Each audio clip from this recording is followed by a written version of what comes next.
उपले वाली धूप कैसे बनाते हैं? उपले वाली धूप से पहले तो चमत्कार सुनिए कि जैसे आपके पति बात नहीं मानते, दारू पीते हैं या फिर किसी गलत ऐप में पड़ गए हैं और आपके बच्चे बात नहीं मानते, पढ़ाई में मन नहीं लग रहा या फिर आपके घर में सह बरकत नहीं है। ठीक है, सह बरकत यानी कि जैसे पैसा आता है वैसे ही चला जाता है, कोई आमदनी नहीं है और बच्चा पढ़ाई में कमजोर है, तो आप इन चीज़ों में इसको यूज कर सकते हो। तो अब आपको ये बनानी कैसे है? अगर आप गांव में हो तो आसानी से बना लोगे, शहर में हो तो फिर भी तलाश कर लेना। एक आपको उपला लेना है, 11 की शाम को बनानी है, 11 की शाम को।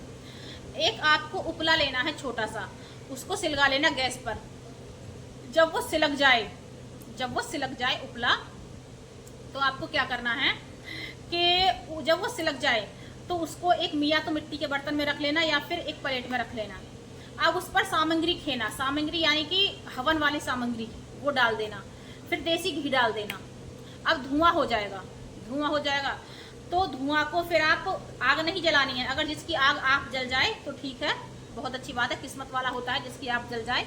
नहीं जले तो आपको जलानी नहीं है, ऐसे करना है। ओम श्री श्याम देवाय नमः, ओम श्री श्याम देवाय नमः। मंदिर में, हर घर में, घर के कोने कोने में और किचन वगैरह में, लेटरिन बाथरूम में नहीं जाना है लेकर। फिर आप ये कर लेना और अब उस धूप को अच्छी जगह रख देना।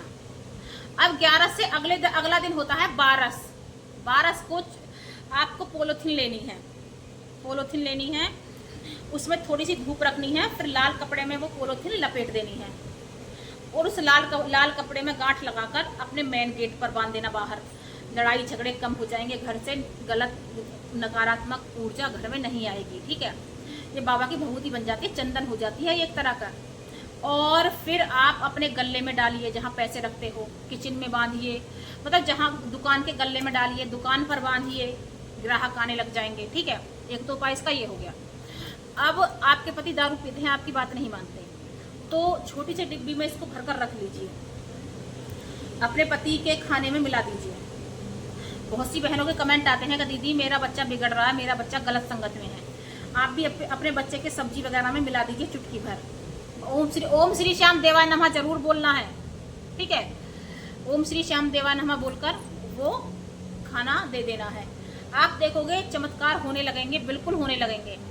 और जब बच्चे स्कूल जाते हैं तो टीका लगाइए, इस विभूति का चटाइए बच्चों को।